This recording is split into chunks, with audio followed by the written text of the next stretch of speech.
Alien বা ভিন গ্রহের প্রাণীদের নিয়ে মানুষের কৌতূহল দীর্ঘদিনের। এই মহাবিশ্বে মানুষই কি একমাত্র বুদ্ধিমান প্রাণী, নাকি আমাদের মতো আরও বুদ্ধিমান প্রাণী আছে? এমন প্রশ্ন সামনে রেখে রীতিমতো গবেষণা চলছে বেশ কয়েক বছর ধরেই। যদিও কয়েক দশকের গবেষণার পরও এই প্রশ্নের কোনো কুল কিনারা মেলেনি, তবে বহু মানুষের বিশ্বাস এলিয়েনের অস্তিত্ব আছে। গবেষণায় এলিয়েন নিয়ে প্রায় নতুন নতুন তথ্য সামনে আসছে। তারই ধারাবাহিকতায় এবার আরেকটি নতুন তথ্য সামনে এসেছে। যুক্তরাষ্ট্রের হার্ভার্ড বিশ্ববিদ্যালয়ের এক গবেষণায় দাবি করা হয়েছে এই পৃথিবীতেই এলিয়েন বা ভিনগ্রহী প্রাণীর অস্তিত্ব রয়েছে। তবে আমরা তাদের চিনতে পারছি না, কারণ তারা ছদ্মবেশে থাকছে, হয়তো মানুষের বেশি রয়েছে। গবেষণাপত্রে আরও দাবি করা হয়েছে ভিনগ্রহীদের অস্তিত্ব রয়েছে এবং তারা হয়তো মাটির নিচে, চাঁদে কিংবা পৃথিবীতে মানুষের ভিড়ে মিশে আছে। গবেষণাপত্রে বলা হয়েছে আকাশে ইউএফও বা আনআইডেন্টিফাইড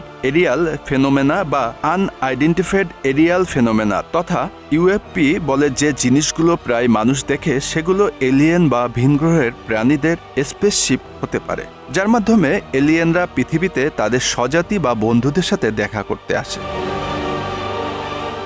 গবেষণাপত্রে কিপ্রোটেরিস্ট্রিয়াল বলে একটি ধারণা বা প্রত্যয়ের ব্যবহার করা হয়েছে। এই ধারণা দিয়ে সেই সব ভিনগ্রহী প্রাণীকে বোঝানো হচ্ছে যেগুলো হয়তো মানুষের ছদ্মবেশে আমাদের মাঝে বসবাস করছে। এই কিপ্রোটেরিস্ট্রিয়াল 4টি রূপে আবির্ভূত হতে পারে বলে গবেষণায় বলা হয়েছে। ধারণা করা হচ্ছে হিউম্যান কিপ্রোটেরিস্ট্রিয়াল এরা প্রযুক্তিগতভাবে উন্নত প্রাচীন মানব সভ্যতা। এরা অনেক আগেই ধ্বংস হয়ে গিয়েছিল, কিন্তু কিছু অবশিষ্ট আকারে বিদ্যমান আছে। 2 নম্বরে রয়েছে হোমিনিড বা থেরোপড কিপ্রোটেরিস্ট্রিয়াল। এরা প্রযুক্তিগতভাবে উন্নত অমানব সভ্যতা, যা কিছু স্থলজ প্রাণীর সমন্বয়ে গঠিত। এরা পৃথিবীতে গোপনে বসবাসের জন্য বিবর্তিত হয়েছিল। এগুলো একটি বানরের মতো হোমিনিড বংশধর বা অজানা বুদ্ধিমান ডাইনোসরের বংশধরও হতে পারে। 3 নম্বরে রয়েছে এক্সট্রা টেম্পোরিয়াল কিপ্রোটেরিস্ট্রিয়াল। এই প্রাণীরা মহাজাগতিক বা মানব ভবিষ্যৎ থেকে পৃথিবীতে এসে পৌঁছাতে পারে এবং চাঁদের মতো লুকিয়ে থাকতে পারে। সবশেষ যে ধারণাটি তারা করছে সেটি হলো ম্যাজিক্যাল কিপ্রোটেরিস্ট্রিয়াল, এমন সত্তা যাদের মাঝে স্বদেশী এলিয়েনদের মতো বৈশিষ্ট্য কম রয়েছে। এই প্রাণীগুলো মানব জগতের সাথে সম্পর্কিত, তবে কম প্রযুক্তিগত, আর এরা বেশ জাদুকর, যেমন পরী।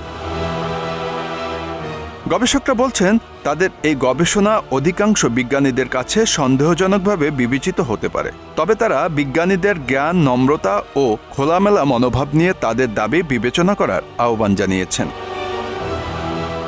এর আগে গত 14 সেপ্টেম্বর মেক্সিকোর পার্লামেন্টে ভিনগ্রহের প্রাণী দাবি করা 2টি মমির প্রদর্শনী করা হয়, যেগুলোর সঙ্গে মানুষের দেহের একেবারেই কোনো মিল নেই। এসব দেহাবশেষের প্রত্যেকটির হাতে 3টি করে আঙুল, আর মাথাটিও বেশ প্রসারিত। সেগুলো ল্যাবে পরীক্ষা নিরীক্ষা করা হয়েছে। তাতে 2টি দেহের একটির পেটে বিজ্ঞানীরা ডিম বা ডিম্বাণু সদৃশ বস্তুর উপস্থিতি শনাক্ত করেছে। এ কারণে ওই এলিয়েনটি গর্ভবতী ছিল বলে মনে করা হচ্ছে।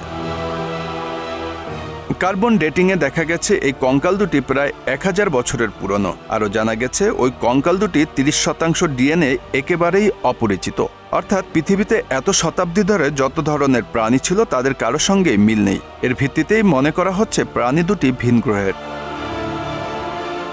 এত সব আলামতের পর ভিনগ্রহে প্রাণী বা এলিয়েনের অস্তিত্ব আছে কিনা বিজ্ঞানীরা এখন আর এ প্রশ্নের সন্ধান করছেন না, বরং তারা অপেক্ষা করছেন কবে খুঁজে পাওয়া যাবে তাদের। এ বিজ্ঞানীদের অনেকে সৌরজগৎ তো বটেই, এর বাইরের সুদূর কোনো স্থান থেকেও এদের অস্তিত্বের আভাস পাওয়ার ব্যাপারে আশাবাদী।